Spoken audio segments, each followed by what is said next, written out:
Hello നമസ്കാരം, ഏവർക്കും പുതിരീടിലേക്ക്.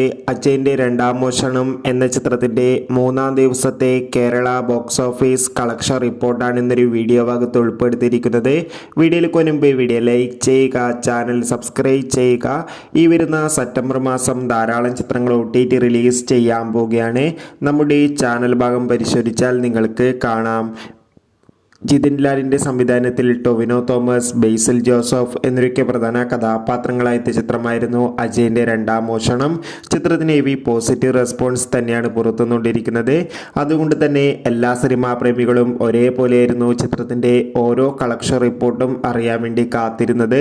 ചിത്രത്തിന് ഇന്നലെ മൂന്നാം ദിവസവും മികച്ചൊരു ബുക്കിംഗ് തന്നെയായിരുന്നു നടന്നിട്ടുണ്ടായിരുന്നത്. അതുകൊണ്ട് തന്നെ നമുക്ക് കിട്ടുന്ന ട്രാക്കിംഗ് റിപ്പോർട്ടുകൾ പ്രകാരം ചിത്രത്തിന് മൂന്നാം ദിവസം മാത്രം കേരളത്തിൽ നിന്ന് ഏകദേശം 2.5 കോടിക്കടുത്ത് കളക്ഷൻ നേടിയെടുക്കാൻ വേണ്ടി സാധിക്കുമെന്നാണ് അറിയാൻ വേണ്ടി സാധിച്ചിട്ടുള്ളത്. എന്തായാലും കാത്തിരിക്കാം അജയൻ്റെ രണ്ടാം മോഷണം എന്ന ചിത്രത്തിൻ്റെ കൂടുതൽ കളക്ഷൻ റിപ്പോർട്ടിനായി.